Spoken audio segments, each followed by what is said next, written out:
अपने दिन भर की उदासी दूर करने के लिए हमारे चुटकुले पढ़ें और सब्सक्राइब करें। एक गांव में सरपंच लड़कियां पटाने में फेमस था। पप्पू ने एक दिन उससे उसका राज पूछा तो बड़ी मान मनोबल के बाद उसने इस शर्त पे बताया कि वह किसी और को नहीं बताएगा। सरपंच ने कहा, बड़ा सिंपल सा फार्मूला है। जो लड़की पटानी हो उसके बाएं गाल पे हल्के से चपत मार दो और लड़की तुम्हारी। रात को पप्पू सो गया और सुबह उठकर उसने सोचा पहले अपनी बीबी पे ट्रायल किया जाए और उसने बीबी के गाल पे हल्के से चपत मारी। बीबी नींद में ही बोली, क्या सरपंच साहब इतने सवेरे सवेरे। बस फिर क्या था, सरपंच आगे आगे, पप्पू लठ लेकर पीछे पीछे। Oh my god.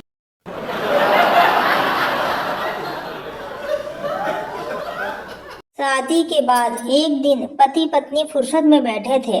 अचानक पति ने पूछा, एक बात बताओ, शादी से पहले तुम्हारे कितने बॉयफ्रेंड थे? पत्नी अंदर गई और एक लिफाफा लेकर आई जिसमें चावल के कुछ दाने और 200 रुपए रखे थे। पति, ये क्या है?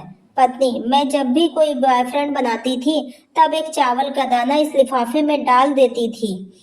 और यह सुनकर पति ने चावल के दाने गिने, कुल 7 निकले। बोला, 7 है, कोई बात नहीं, आजकल इतने तो हर लड़की के होते हैं, लेकिन ये 200 रुपए किस लिए रखे हैं? पत्नी, 4 किलो चावल बेच दिए थे। पति कोमा में है।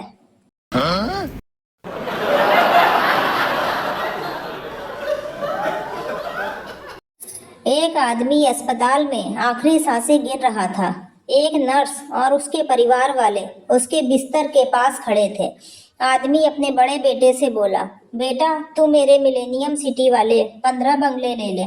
बेटी से बोला, बेटी तू सोनीपत सेक्टर के 14 बंगले ले ले। छोटे बेटे से बोला, तू सबसे छोटा है और मुझे सबसे ज्यादा प्यारा भी, इसलिए तुझे मैं ग्रीन पार्क की 20 दुकानें देता हूँ। आखिर में आदमी अपनी पत्नी से बोला, मेरे बाद तुम्हें पैसों के लिए किसी का मुंह ना ताकना पड़े, इसलिए मैं तुम्हें DLF वाले 12 फ्लैट तुम अपने पास रख लो। पास में खड़ी नर्स यह सब सुनकर आदमी की पत्नी से बोली, आप बहुत भाग्यशाली हैं, आपको इतने अमीर पति मिले जो इतनी सारी जायदाद देकर जा रहे हैं। आदमी की पत्नी, कौन अमीर, कैसी जायदाद? अरे ये पेपर वाला है, हम सबको सुबह सुबह पेपर डालने की जिम्मेदारियां बांट रहे हैं। नर्स आज तक कोमा में है। Oh my god.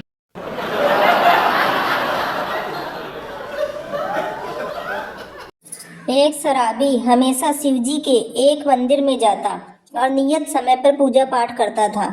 एक दिन पुजारी ने यह देखना चाहा कि इसे होश वगैरह भी रहता है या नहीं। उसने शिवजी की जगह गणेश जी की मूर्ति रख दी। उस दिन भी शराबी आया, गणेश जी की मूर्ति देखी, पूजा पाठ वगैरह किया और जाते जाते गणेश जी से बोला, छोटू पापा आए तो बता देना अंकल आए थे।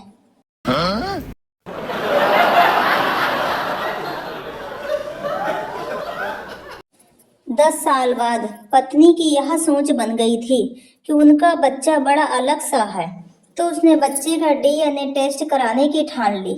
टेस्ट में भी यह पाया गया कि बच्चा अपने पेरेंट्स से बिल्कुल जुदा है। पत्नी, प्रिय मुझे आपसे एक महत्वपूर्ण बात करनी है। पति, क्या हो गया? पत्नी, DNA टेस्ट के परिणाम के अनुसार यह बच्चा हमारा नहीं है। पति, अरे क्या तुम्हें याद नहीं कि जब हम हॉस्पिटल छोड़ रहे थे तब हमने देखा था कि बच्चे ने सुसु कर दिया था और अपनी अंडरवियर खराब कर ली थी। तब तुमने ही तो कहा था कि जाओ चेंज करके ले आओ, तो ले आओ, मैं तब तक तुम्हारा इंतजार करती हूँ। तब मैं अंदर जाकर गंदे वाले को छोड़कर एकदम साफ सुथरा ले आया था। Oh my god.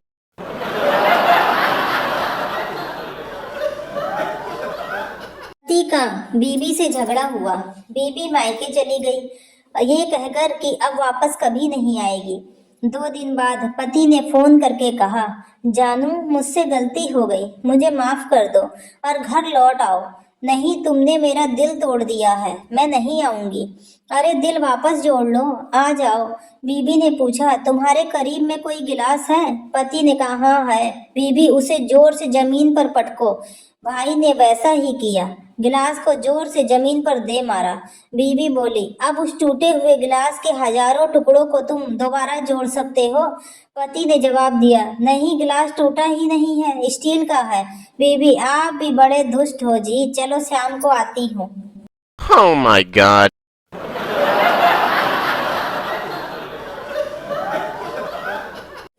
एक राजस्थानी बीवी सुबह सुबह झाड़ू लगा रही थी। पति कमरे में बैठा था। बीवी बोली, थोड़ा सरक ज्यो। पति उठ के बरामदे में चला गया। थोड़ी देर बाद वो बरामदे में आ गई। थोड़ा सरक ज्यो। पति उठकर आंगन में आ गया। थोड़ी देर में वो वहां भी झाड़ू लगाने आ गई और बोली, थोड़ा सरक ज्यो। पति चुपचाप घर से बाहर चला गया। 3-4 दिन तक पति का कोई अता पता नहीं था। पत्नी परेशान। 5वें दिन पति का फोन आया, मैं जोधपुर में हूँ और सरकू के। Oh my god.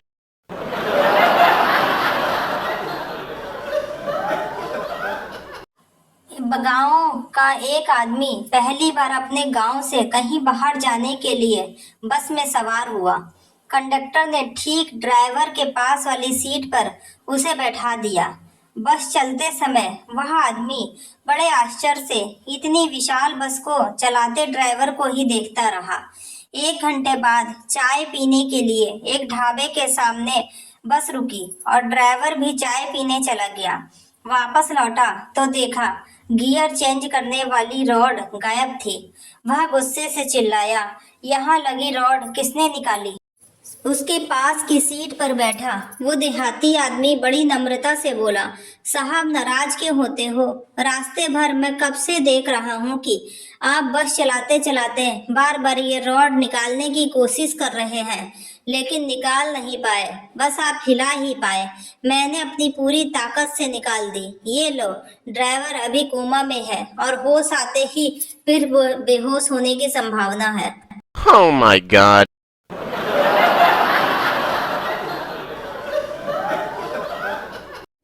एक ट्रेन जो रेल की पटरी से जा रही थी, अचानक पटरी से उतरकर आजू बाजू के खेत में गई और फिर से पटरी पर वापस आ गई। अगले स्टेशन पर डॉक्टर ड्राइवर को पकड़ा गया। उसकी इंक्वायरी हुई और उससे कुछ सवाल पूछे गए। ड्राइवर ने बताया कि एक आदमी पटरी पर खड़ा था और मैंने इतने हॉर्न बजाने के बावजूद वह पटरी से हटने के लिए तैयार ही नहीं था। तो इंक्वायरी ऑफिसर ने कहा, क्या तुम पागल हो?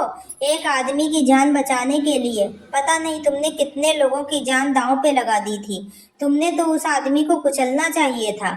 वही तो मैं करने जा रहा था, लेकिन जब ट्रेन उसके एकदम नजदीक आ गई तो वह खेतों में इधर उधर भागने लगा था।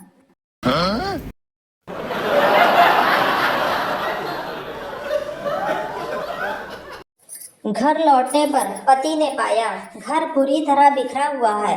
बच्चे बाहर अपने नाइट सूट में खेल रहे हैं। उनके खिलौने फैले हुए हैं। डाइनिंग टेबल पर खाना खुला पड़ा है। कपड़े सोफे और कुर्सियों पर लटके हुए हैं। गीले तौलिए बिस्तर पर पड़े हैं। अखबार यूं ही फैले हैं। सोफे पर नमकीन कालीन पर बिखरी पड़ी है। रजाइयाँ बिस्तरे पर खुली हुई हैं। रसोई में बर्तन जूठे बिखरे हुए, कुर्सियां इधर उधर, बाथरूम गंद। पति घबरा गया। उसे लगा कि पत्नी बहुत बीमार तो नहीं है। जब कमरे में पहुंचा तो देखा पत्नी आराम से कुर्सी पर बैठकर पत्रिका पढ़ रही है। जैसे ही पति की निगाह पड़ी, वह मुस्कुराकर बोली, कहो कैसा रहा दिन? अकबकाए पति ने पूछा, क्या हुआ? यह क्या हाल बना रखा है?